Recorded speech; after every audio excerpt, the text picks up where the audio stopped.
একটা জার্সির দাম হলো 500 টাকা, আর ব্রাজিলের মাত্র 300 টাকা। আপনার লং কয়টা লাগবে?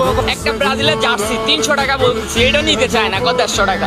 তাহলে বুঝেন আপনি তাদের অবস্থা কতটা নিচে নেমে গেছে, এলা বুঝেন না। ব্রাজিলের তো আর্জেন্টিনার ধারে কাছেও নাই।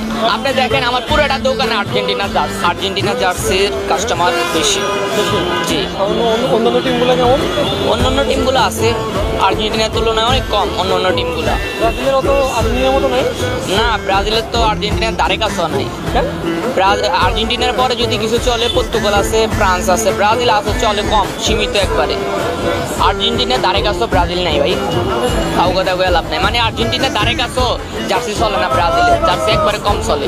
আপনি 100তে আর্জেন্টিনার কয়টা বেচেন, ব্রাজিলের কয়টা? মনে করেন আমি যদি সারাদিনে মাল বেশি 100 পিস, এটার মধ্যে মনে করেন 90 পিস আর্জেন্টিনার, আর 5 পিস হইলে মনে করেন ব্রাজিল, আর 5 পিস অন্যরা, এরকম আর কি।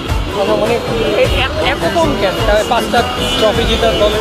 আরে ভাই, ওইটা তো হচ্ছে বাপদাদার আমলে, ওদের বাপদাদার আমলের গল্প। আসলে ওগুলো এখন মানুষ বুঝে, কারণ মানুষ এখন আপডেট হয়েছে, বুঝেন না? এখন আর আগের দিন নাই যে আমি বাপের কাছে শুনলাম, দাদার কাছে শুনলাম, আমাদের এই আছে সে আছে।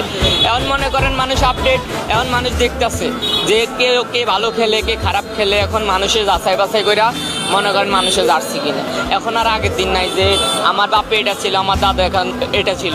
এখন বর্তমানে ইয়াং জেনারেশন সব মনে করেন আপডেট। এখন মোবাইল খুললে পাওয়া যায় কে কি করে না করে, এটা হলো বড় কথা। নিজেও মনে হয় আর্জেন্টিনার ফ্যান।